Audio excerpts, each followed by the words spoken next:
An balimaw aw ni ɲankuma aw bisimila magazine du Mali sanfɛ ni aw ka flash info wagati.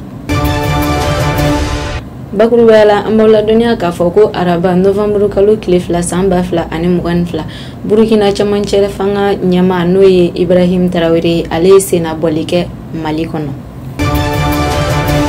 Ka daw kulo kan tuguni hali sisan ko banbagaci wale kɛbagaw kɔni o kɛlɛli bɛ senna wa finitigilakaw kɔni u bɛ ka sebaya sɔrɔ hali sisan olu kama kɔna boni ale ni tɛnɛnkun mara kɔni kɔnɔ o ni duwanza u ye sebaya ba de sɔrɔ banbagaci wale kɛbagaw kan ni dɔgɔkun laban tɛmɛlen ninnu na.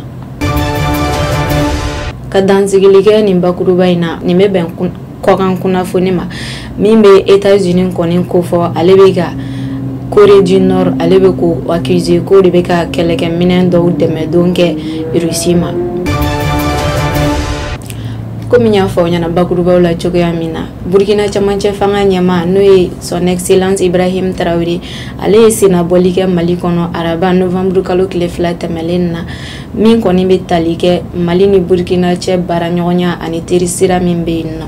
a kɔni ni a ka ministre d'État ale ni ministre de la défense et des anciens combattants ma kofɔlen ninnu kɔni u kunbɛn la colonel Assimi fana fɛ n'o ye Mali fana camancɛ fanga ɲɛma ye ale ni CNT président ani gouvernement de la transition au chef n'o ye colonel Abdoulaye Maïga ye a kunbɛn la olu de fɛ ani gouvernement yɛrɛ mɔgɔ caman maa fila in kɔni ka ɲɔgɔn ye kɔni ye tali kɛ kuma caman na nka kuma in bakuruba kɔni bɛ min ko fɔ o ye Burkina ni Mali ka teri sira labɔli ko ɲuman ale ni banbagaci wale kɛbagaw fana kɛlɛli ko in kun bɛ o de kan kosɛbɛ. Hali sisan banbagaci wale kɛbagaw kɛlɛli ko la tuguni an b'aw ladɔnniya k'a fɔ ko DIRPA n'o ye finitigilakaw ka kunnafoni di yɔrɔ mɔgɔw ye olu kɔni b'an ladɔnniya k'a fɔ ko nin dɔgɔkun laban ninnu kɔni na finitigilakaw bɛ ka sebaya sɔrɔ banbagaci wale kɛbagaw kan min bɛ taga se fo mɔgɔ 50 bonyanko fagali la u fɛ. Ko ninnu yɛrɛ caman kɔni kɛra kɔna tɛnɛnku boni ale ni duwanza mara kɔnɔna la jamana kɔnɔ k'aw ladɔnniya k'a fɔ ko octobre kalo tile 28 tɛmɛlen finitigilakaw sera ka maa 4 de kɔni faga duwanza mara kɔnɔ wa octobre kalo tile 30 tɛmɛlen na tuguni u ye maa 15 bonyanko de kɔni faga tɛnɛnku ale ni ka maa 6 fana interpellé. Komi n y'a fɔ aw ɲɛna bakurubaw la cogoya min na nin ye kɔkan kibaru ye min bɛ tali kɛ Russie ni Ukraine ka ko la fo min kɔnɔna la États-Unis kɔni Maison Blanche